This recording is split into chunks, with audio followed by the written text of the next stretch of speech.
여러분 안녕하세요. 동행의 허일숙입니다.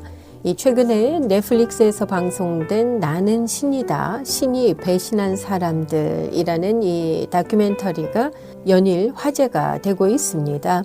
한국의 MBC에서 제작을 해서 지난 3월 3일인가요? 이 넷플릭스를 통해서 세계에 공개가 된 이 다큐멘터리 시리즈인데요. 한국의 이 사이비 종교를 주제로 만들어진 8부작이라고 합니다. 스스로를 신이라고 부르면서 한국을 뒤흔들었고 지금도 뒤흔들고 있는 이 사이비 종교를 파헤친 다큐멘터리인데요. 예전부터 이 사이비 종교의 만행과 그 피해를 폭로하는 프로그램들은 계속 있어 왔죠. 그런데 얼마 지나지 않으면 또 사람들의 뇌리에서 사라지곤 했습니다. 그런데 이번에는 좀 많이 달랐어요. 이 넷플릭스를 통해서 공개된 나는 신이다. 바로 이 다큐멘터리를 제작한 PD가 놀랄 정도로 엄청난 관심을 불러일으키면서 많은 이들을 분노케 했습니다. 오는 사자처럼 삼킬 자를 찾는 사이비 종교에 대한 이 경각심을 불러일으키기에 충분했는데요. 사이비 종교를 외부에서 바라볼 때는 아니 어떻게 도대체 저런 논리에 현혹이 될 수가 있지라고 생각할 수 있습니다. 그렇지만 철저하게 외부 세계와 차단이 된 채 고립돼서 우리가 흔히 말하는 이 가스라이팅 혹은 그루밍 또 세뇌를 당한 상황이라면 누구라도 그렇게 될 수 있다라는 것을 보여주는 것 같기도 합니다.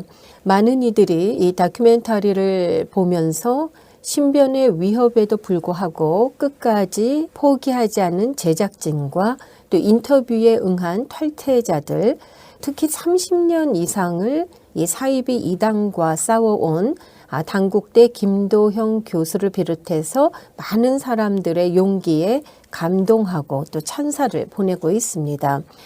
특히 단국대 그 김도형 교수는요, 지칠 때도 물론 있었지만 피해자들을 보면 불쌍한 마음이 너무나 강하게 들어서 그만두고 싶어도 그만둘 수가 없었다라고 말했습니다.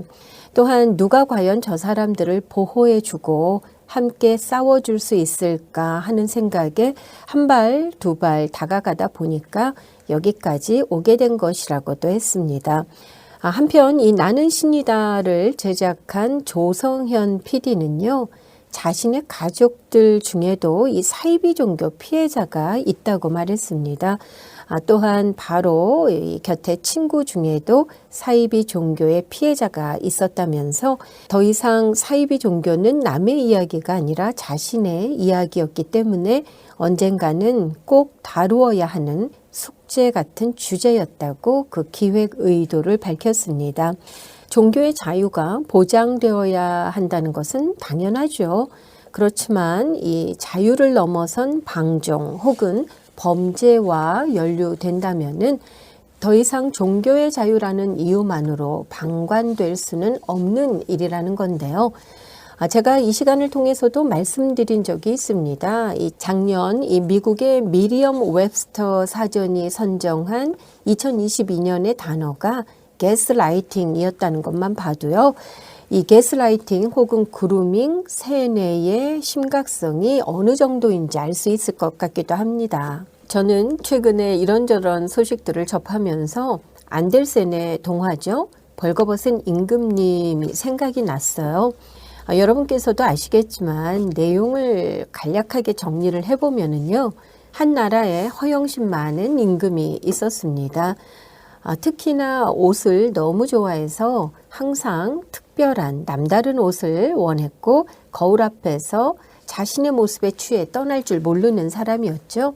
그래서 모든 신하들은 임금의 비위를 맞추기 위해서 동분서주했고 모든 재봉사들은 이런 왕의 취향을 알기 때문에 또 선뜻 나서는 걸 꺼려하기도 했습니다. 그런데요, 어느 날 꽤 많은 사기꾼 형제가 왕을 찾아와서 세상에 둘도 없는 아름답고 신비한 천으로 옷을 만들겠다고 제안합니다. 자신들이 배틀에서 짠 천은 아주 신비롭고 특별한 천이기 때문에 어리석고 또 마음이 착하지 않은 사람들의 눈에는 보이지 않는 그런 천이라고 하죠. 그러자 임금은 자신의 허영심과 또 욕심으로 어리석은 자의 눈에 보이지 않는다라는 그 신비한 천으로 옷을 만들어 보라고 명령합니다. 그러면서 필요한 이 금은보화를 아낌없이 내어주죠. 드디어 천이 만들어지기 시작했고요. 이어서 옷도 만들어지게 됩니다. 중간 점검을 위해서 임금은 신하들을 보내보는데요. 그러자 깜짝 놀랄 만한 일이 일어납니다. 신하들 눈에 아무것도 보이지 않는 거였어요. 당연하죠. 그저 천을 짜는 신용만을 할 뿐이었으니까요. 그럼에도 불구하고 신하들은 자신들이 어리석은 자로 여겨질까봐 너무나 아름다운 문양의 천으로 훌륭한 옷이 만들어지고 있다라고 왕에게 말합니다. 완성된 옷이 드디어 임금에게 도착을 했지만 역시 임금의 눈에도 아무것도 보이는 것이 없었어요. 그럼에도 불구하고 왕 역시 어리석은 자의 눈에는 보이지 않는 천으로 만들어진 옷이라고 세뇌를 당했기 때문에 너무나도 훌륭한 옷이라면서 극찬을 합니다. 그러면서 사기꾼들이 거짓으로 입혀주는 옷을 입는 척하죠. 그리고는 자신이 입은 옷이 정말 멋진 옷이라고 생각을 하면서 행진까지 하게 됩니다. 길거리를 가득 메우고 임금의 행차를 지켜보던 백성들 역시 벌거벗은 임금님의 모습을 보면서도 자신이 어리석은 자가 될까봐 마치 임금이 멋진 옷을 입은 것처럼 손을 치켜 세웁니다. 그러던 중에 군중에 섞여 있던 한 소년이 소리치죠. 임금님이 벌거벗었어요 라고요. 그러자 그 말은 순식간에 백성들 사이에 퍼져나갑니다. 임금님이 아무것도 입지 않았대. 그 말을 들은 임금은 온몸이 후들거렸지만 행차를 도중에 그만둘 수는 없는 거잖아요. 그래서 더 보란 듯이 당당하게 걸었고 그 뒤를 이어서 시중드는 신하들도 여전히 임금의 기다란 옷을 높이 받쳐드는 그런 신용을 하면서 걸어갔다라는 내용으로 이 동화는 끝이 납니다. 자, 동화책에 그려져 있던 벌거벗은 임금의 모습이 눈에 선한데요. 어린아이들을 위한 동화라고 하기에는 여러 가지 면에서 시사하는 바가 많은 것 같습니다. 200년 전 안델센은 이 동화를 통해서 잘못을 잘못이라고 말하지 못하는 세태를 꼬집고 싶었던 것일까요? 자, 그렇다면 200년이 지난 지금은 달라졌나요? 만일 여러분께서 이 벌거벗은 임금님의 뒷이야기를 쓰신다면 어떻게 이 동화를 이어가고 싶으십니까? 임금은 어떻게 이 일에 뒷수습을 했을까요? 자신이 아무것도 입지 않았다는 사실을 인정하고 사기꾼 재봉사를 벌했을까요? 아니면 자신을 향해서 벌거벗은 임금이라고 말한 소년을 벌했을까요? 벌거벗은 임금님에 등장하는 사람들 가운데 누가 가장 나쁜 사람이라고 생각하느냐라는 재미있는 질문을 본 적이 있습니다. 여러분께서는 어떻게 생각하세요? 첫째, 허영심에 가득 찬 임금. 둘째, 어리석은 사람들에게는 보이지 않는 천으로 옷을 만든다고 말한 사기꾼 재봉사. 셋째, 보이지 않는 옷을 보인다고 거짓말하며 칭송한 신하들. 네 번째입니다. 벌거벗은 임금의 행차를 보면서도 정말 멋진 옷을 입었다고 이구동성 외쳤던 백성들. 글쎄요, 누구 하나 자유롭지 않은 것 같아요. 모두가 함께 만들어낸 합작품이 아닌가 싶은데요. 용기란 두려움을 느끼지 않는 것이 아니라 두려움에 저항하고 그것을 정복하는 것이다 라고 마크 트웨이는 말했죠. 아닌 것을 아니라고 말할 수 있는 것, 용기와 더불어 깨어 있어야 가능한 일이 아닌가 싶습니다. 누구에게나 이런 용기를 내야 할 순간이 있을 텐데요. 만일 내게 그런 순간이 온다면 나는 어떤 선택을 할까 생각해 보게 됐습니다. 자, 진실을 말할 수 있는 용기가 있었으면 좋겠어요. 자, 오늘 찬양 전해드리면서요. 동행 여기에서 모두 줄이겠습니다. 오늘도 저와 함께 해주신 여러분께 감사드리고요. 다음 이 시간에 다시 뵙도록 하겠습니다. 안녕히 계십시오.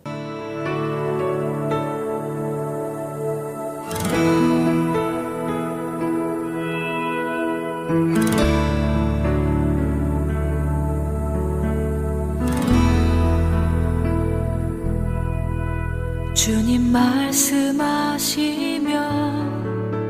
내가 나가리 주님 뜻이 아니면 내가 멈춰서리다. 나의 가고 서는 것 주님 뜻에 있으니 오 주님 나를 이끄소서. 주님 말씀하시면 내가 나아가리다. 주님 뜻이 아니면 내가 멈춰서리다. 나의 가고 서는 것 주님 뜻에 있으니 오 주님 나를 이끄소서. 뜻하신 그곳에 나 있기 원합니다. 이끄시는 대로 순종하며 살리니 연약한 내 영혼 통하여 일하소서. 주님 나라와 그 뜻을 위하여.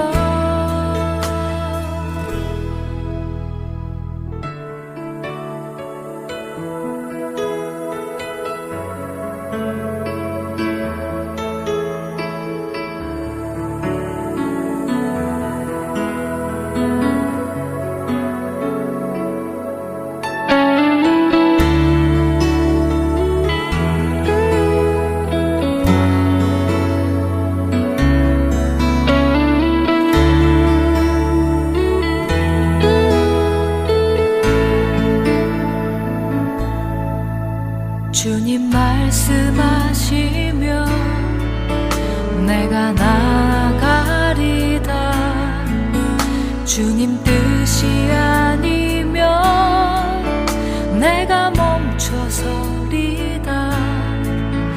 나의 가고 서는 것 주님 뜻에 있으니 오 주님 나를 이끄소서.